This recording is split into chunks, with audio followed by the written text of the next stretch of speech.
Dear viewers, thank you for joining us. You're watching Obi and Horn of Africa. This is our weekly program, Talk to Obi and Show. Today we're going to discuss about the ongoing conflict in the North and other current affairs. And I'm joined by Dr. Danyacho Asafa, lecturer of philosophy at Addis Ababa University. Thank you for joining me. Thank you very much for having me. Okay, good. The conflict in the northern part of Ethiopia has gone 2 consecutive years and still ongoing. How do you see this conflict? What is your analysis from philosophical perspective of this one? Well, as everyone knows that war is a continuation of politics, and you set a certain end and you want to achieve that. There are different instruments to do that, and war is one of them, the most perhaps effective and disastrous instrument in achieving one's political end. So war is politics through and through. So that's how I see it. Okay, TPLF, the acronym TPLF stands for Tigray People Liberation Front, and the other political analysts label TPLF as proxy to the CIA, the US, and other imperialists. How do you see this paradox, though? Well, actually, when you establish a party and succeed in ousting a government and become a government, you'll have all sorts of connections, not only with CIA, with other institutions. And whether TPLF is an agent of CIA or not, I'm not sure. But they do somehow have a relationship, a sort of collaborative relationship. And after they were thrown out from power, they went to Tigray, and from what I believe, they're using the old channels that they had with CIA or any other unsavory institutions. But when they set out to oust the military regime, I don't know if they were, I don't believe they were established by CIA. It was like a response to the hardship and dictatorship of the Ethiopian government that they launched their struggle. I don't know if they were either motivated or hired to do CIA's job. I'm not sure about that, and I don't know if it's true. Okay, and it's not my notion. I have been hosting different analysts all over the world, and has been saying they have been saying TPLF is agent for many states. You can mention CIA or US itself or other European nation, or you name it. There's some, as you have said, there sort of connection, channels to entertain its desire in Ethiopian politics. Naturally, they were great friends of the US and the West, and they did things that the West could not do. Say, like they even invaded Somalia. That was done on behalf of the United States, no doubt about it. The disguise that was given to us, and everybody was, they were fighting terrorism, but that's not true. So what we have is,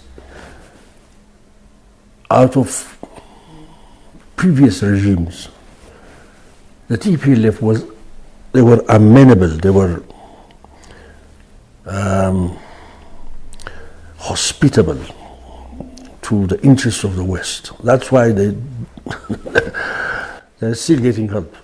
The U.S. Okay, why the U.S. Majorly tied a knot with TPLF? Is that, I mean, they cater to... We can just curtail this thought in this frame. Look, Yeah. is that a geopolitical interest or another desire in the Horn, or what is the, I mean, the reason to strongly align to the TPLF? The U.S. is an imperial force, okay, and they want everybody to understand that they're the ones who are running the world, and the whole of Africa is projected to be as important as some other regions, okay. So they want a regime in Addis that is amenable, that is friendly to their interests. As you said, it's a matter of geopolitics, regional politics. Who controls the Horn of Africa matters to the U.S., all right, because they have other contestants like China and Russia. So TPLF prolonged its stay in power by allying with the West, specifically by the United States, all right. And in return, they were getting financial rewards, political support, and also the refusal of the U.S. and the West to acknowledge human rights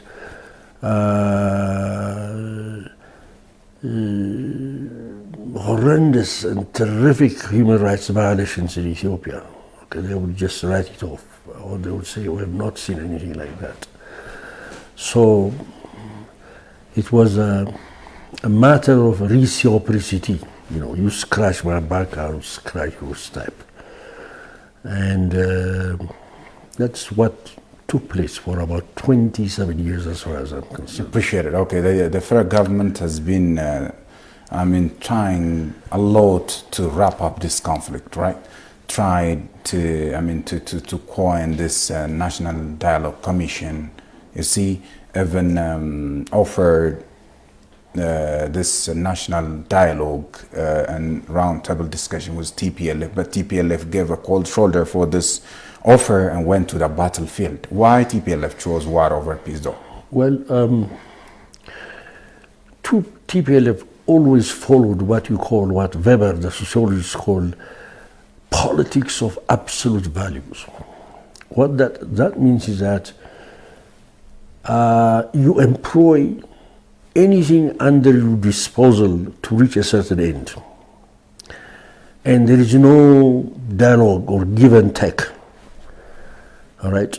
The world is filled with enemies. Politics is a discrimination between friends and foe. Okay? Once they label you as a foe, you have to be destroyed. So negotiation could be a ploy, temporary ploy, to somehow get a chance to gather yourself for another attack. Other than that, their history shows that they have always won. They have always been combative instead of being political and resolving any outstanding issues through dialogue and political means. All right? In their vocabulary, there is no talk about politics as an art of compromise. It's about combat between you and me, or what have you. So that's what they believe in. This is a philosophy of this absolute ethics, that they have to win under any circumstances. And that's one thing. The other is that they have somehow filled their mind with a sort of mythology that they are the most fierce and heroic warriors in Africa. Okay, I've heard some of my students from that region describe themselves as the Israeli of so that also, you know, the plays. That's also of Israel in the Horn of Africa. Of course, that plays a factor. Okay, we are big. They've exaggerated their victory over the Derg. There is completely right of the support of the people. They were a tragic hero. Yeah, Right? yeah, they are the only ones. Okay, so they're also, they carry that kind of psychology, which naturally led them to disaster. You've been criticizing TPLF's administration. You were not allowed to teach at that school, right? At Addis Ababa University due to political interest and political thoughts, right? Yeah, I was not arrested, but I was thrown out from the university. Okay. For about 4 years. They just came one fine morning and said, we don't want you on this campus anymore. Yeah. They did not even give me a sort of paper which says this man had been teaching for whatever. I was like a persona non grata. I mean, I was just thrown out. Yeah. And the assumption was that I would go back to the United States. Yeah. Right. If I were, now I know, an American citizen, they would have expelled me. But I'm an Ethiopian citizen. Okay. The only thing they can do is either expel me from the university or arrest me and incarcerate me for good, whatever. So naturally, I have paid a price. Good. Look, I brought this. This notion to tell you that TPLF has been ruling Ethiopia for about 3 decades or so, and hosted was popular uprising of Ethiopian and went to Tigray, and still the conflict is and the war is undergoing. I mean, are we entertaining the ideal change that we have been looking for by that time? Well, what are the major changes being attained? Things have changed for the better. There's no doubt about it. The change is sort of processual. I mean, we cannot say, okay, here we are, we've reached the summit and we need to stop. We have to, sometimes, there is a drawback. And then you move forward. And then there are certain areas where you're obstructed from moving ahead. The question of security. All right, people are being killed for just no apparent reason, just because they are part of the wrong ethnic group from the perception of the perpetrators. So we've been good. I mean, change has been coming. It's a very radical change as that in certain areas. All right. Can you sort out those changes obtained? Well, we've tried to overhaul some of the dictatorial laws, for example, the anti-terrorist law. We're now, is what you call expectability. We're sure that nobody would knock at our door and take us to throw us, in jail and what have you. Okay, in terms of civil rights, I mean, freedom of speech, freedom of assembly, we've attained that. I'm not sure if we're using it properly or not, but we are. We're okay in that area, but in terms of security, there we have a hard, tough job to do that everybody knows. What about this? Development. Look, this infrastructure. Tell you, I was asked about the Prime Minister about 2 weeks ago. I said, if you want to define Abiy, there is one term that defines Abiy. Abiy means project. It's not only engineering a project or creating a project, but the finishing projects, consummation of a project is very good. In that respect, I mentioned about the Great Dam. It was almost stopped till he came, and then jump started again, and you know what's going on. And there is also the project between Dr. Abiy and Shimalis Abdisa. The wheat project is just an incredible achievement, an incredible tour de force. I mean, it's not only us, but even Africans and Europeans and Americans are talking about it. They're impressed. One of the things that Ethiopia needs to achieve is self-sufficiency in food, at least. All right. That's why we're experiencing all kinds of pressure from the big powers. All right. Self-sufficiency means freedom. That's what the ancient Greeks taught us. They define freedom as self-sufficiency, no other than that. And look at Turkey. Look at some other countries. Because they are self-sufficient, nobody pushes them around. So our sovereignty rests on that. And so the wheat project I find to be very, very, very interesting. That is, as I told you earlier, the first salvo in attaining self-sufficiency. All right. That's very good. And there are other developments as well, which I'm not an economist by profession, but I having lived for a long time, I understand what it means. Okay. Okay. On those very beginning days, the TPLF has been assisted by Western media, including CNN, the G and BBC, and others. Nowadays, it's not going with that caliber. You see, is there a change alignment between the West and the TPLF these days? Well, one can possibly say two things. One,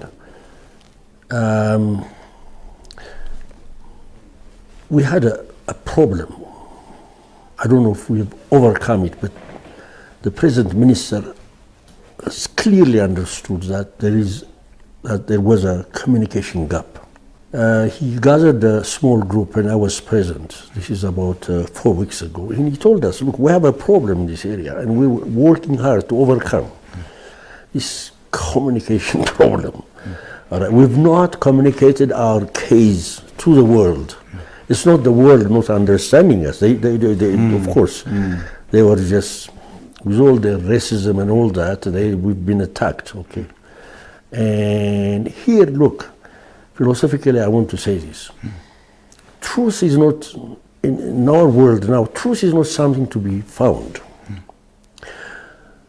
Truth is something that you construct. All right. Narrative is important. You need to tell your point of view. When they talk about Tigray genocide, they're talking about narrative and construction. I mean, they don't have the truth on the ground. Okay, they're very good. They're very adept about that. We need to do that. And now I see change in the communication group. The teams, they're good after this man showed up. So Ethiopia is catching up. We're catching up in terms of explaining our position to the rest of the world. All right. Without simply folding our arms and say, oh, they don't like us, they're unfair and stuff like that. We need to work hard to communicate, to demonstrate our position. Right? That's how I Good. Regarding this peace talk, advisor to Prime Minister Dr. Abiy Ahmed, Redwan Hussein, confirmed that the AU has issued latest invitation for peace talks and that the Ethiopian government has accepted this invitation as it is in line with a government's principled position regarding the peaceful resolution of the conflict and the need to have talks without preconditions. What do you feel about this call? Well, given our position in the world, we cannot reject propositions that come from the US or the West. Okay? And politically also, we need to be savvy. You cannot simply say, look, you cannot be rejectionist. Remember what I told you about politics of absolute value? Now I want to talk to you about politics of responsibility. This is politics of responsibility. You evaluate the means and end. You listen to friends, you listen to the international community, and somehow adjust your politics. So this is like, they need to do that. They're very smart. Red one is right. They want to talk. In fact, let me tell you this. When I look at the alignment of forces, the degree of our incursion in Tigray, and the military prowess that we've demonstrated the last 2 weeks, it reminds me of TPLF of 1983. They surrounded Addis. When the Americans say, we need to talk, they said, okay. All right. That time it was England. You know what happened? At the same time, every night they were moving their battalion towards Addis. They were encroaching Addis from 3 sides. And they said, okay, within a week, the army here unfolded. It was like gone, and they said, look, we don't have anyone to negotiate with. Maybe history might repeat itself. It's a sort of nostalgia, you mean? Not nostalgia. History might repeat, meaning our army might end up capturing Mekelle, entering Mekelle before the negotiation settled down. That's exactly what happened in 1983. Okay. Right? When Cohn, what's his name, Norman Cohn, whatever, sort of sponsored that negotiation. The Ethiopian government once again has confirmed that it has accepted the invitation for a peace talk by African Union. What does this mean, and what impact would such stand have for a peace talk? We've achieved at least 2 things. One, we've always claimed that if ever a negotiation takes place, it should be sponsored, it should be under the stewardship of AU. That we have achieved. All right? And TPLF was vehemently against that. Number 2, reading the letter. Last night I was reading the letter, okay? And it was addressed not to the state of Tigray, not to the government of Tigray, it was addressed to TPLF. The only thing that they did not add is the adjective terrorist, but TPLF. This is also a victory. All right? So let's see what they have. Number 3, our government did not agree to stop hostilities while the negotiation is going on. They're saying negotiation and the war should go on at the same time. I don't know what they're going to say. Okay, let me pause you here, Doctor. I mean, TPLF has been initiated the conflict with the federal government, and the conflict has been undergoing with 3 rounds, and we are on the 3rd round of the war, right?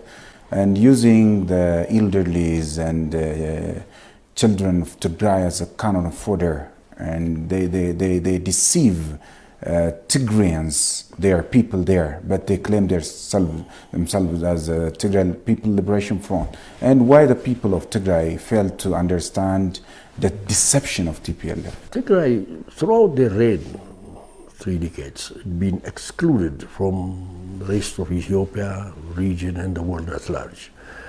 So they have been feeding their people with whatever information or ideology that they deem to be important. So at this juncture, they have communicated better than us. They're saying, look, this is a matter of life and death. All right? They're saying, Tigray is embattled, Tigray is surrounded, Tigray genocide and all that. So nationalism is a dangerous horse. So they succumbed, no doubt about it, to the propaganda and ideology of TPLF, and Tigray paid dearly. I mean, these guys do not care about how many people die in the conflict, provided that they do not stay out of power. They don't care about their own people. At this juncture, I believe that the enemy of Tigrayan people are TPLF leaders. Okay, I mean, TPLF is, as you've said, and as other critics and political commentators mention so many times TPLF is backed by the US and the other foreign stakes, international stakes, who have got interest in the Horn and in Ethiopia as well. And since the get-go, TPLF has been receiving such kinds of help from those stakes. For how long would they would help TPLF? TPLF is, I mean, it's a worn-out entity. Let's say if TPLF got a chance to rule Ethiopia now on, would Ethiopia gonna give chance for TPLF to rule Ethiopia again? I'm sure they know that TPLF, they've no chance in the world of coming back to power.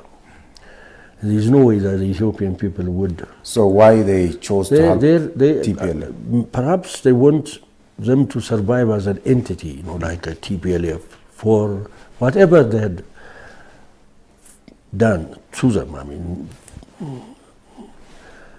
as I told you, they were extremely favorable to the West, whatever, and they want to do that. When they do that, they do not say, "Look, we want to save TPLF." They talk. The speech changes. It's about humanitarian issue. It's about saving lives. You know, they invoke moral issues to somehow hide their motive. Okay.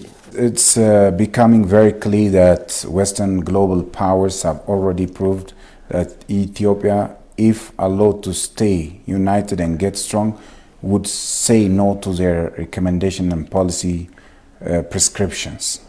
In fact, Ethiopia has already begun saying no to the West and developing homegrown policies. If this is the scenario, what should Ethiopia do to overcome such multi-directional pressure from the West? The pressure will continue, no doubt about it. You know, and I'm not sure if they want weak and divided Ethiopia in the region. I don't know about that. I mean, a lot of people say that, but I'm not sure about that. One thing we could say is that they want Ethiopia, a well-behaved Ethiopia in their definition around the region. They're worried about our connection with Eritrea, no doubt about it. So Eritrea, Somalia, Ethiopia access. They're not too happy about that. But what I want to say is this: look, there is no fundamental contradiction between our interest and the interest of the West. I don't see any. All right, we are just a poor emerging nation, but given our population, given our political position and all that, they want to make sure that we behave properly. What that means is that behave in a way that promotes their interest, all right, and our interest as well. Okay. You cannot just push your interest on anyone unless you sort of consider the interest of the other. Other than that, I don't know. There are points where they're sort of unsure about. Eritrea is one, for example. But Eritrea had been very good to us. It's what matters is our interest. And we cannot... Okay, though war is very horrific and it's very drastic, what is the blessing in disguise of this war? Sorry to say that. Well, war... Hegel at one point says, war, many important things, progressive things have been achieved, he says, by war. But after the war is gone, we always forget that, and then we adore peace and all that. Remember, peace is not an end. Peace is it's an instrument good to attain, the welfare of a people. This war would hopefully, I would hope, would get rid of TPLF once forever. And the Tigrayan people would be liberated and join their union with Ethiopia and move forward in democracy and liberty and what have you. That's what I see. This war, after so many bloodshed, would achieve that. Would somehow, I'm optimistic. Once these guys they need to be removed as far as I'm concerned, okay. And their friends around, Ethiopia would once again follow the march of progress again. Okay. I remember, book of Machiavelli, the Prince.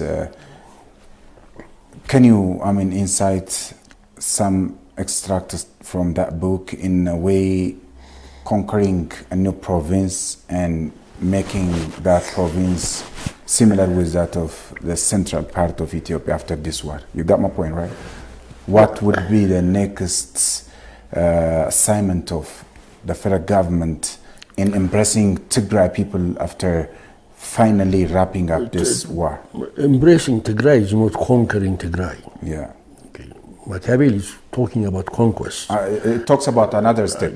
By the way, we're talking about Tigray. In Italy and France and other Europe, it was expanding another territory and conquering new places, right? Machiavelli always resented the fact that he calls them barbarians. Yes. French, German, and what was the other nation? Spanish. These are barbarians, he says, conquered, divided. The book was written in the era of prince and princess time. Yes. Now we have democratically elected government. Yes. But I need you to bring that sentiment, like, so in what way would Tigrayans be embraced? Naturally, they will be embraced. It's not like the federal setup would remain.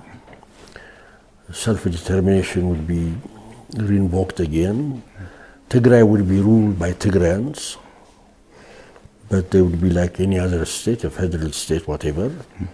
And some of their still they are still strongly attached to TPLF.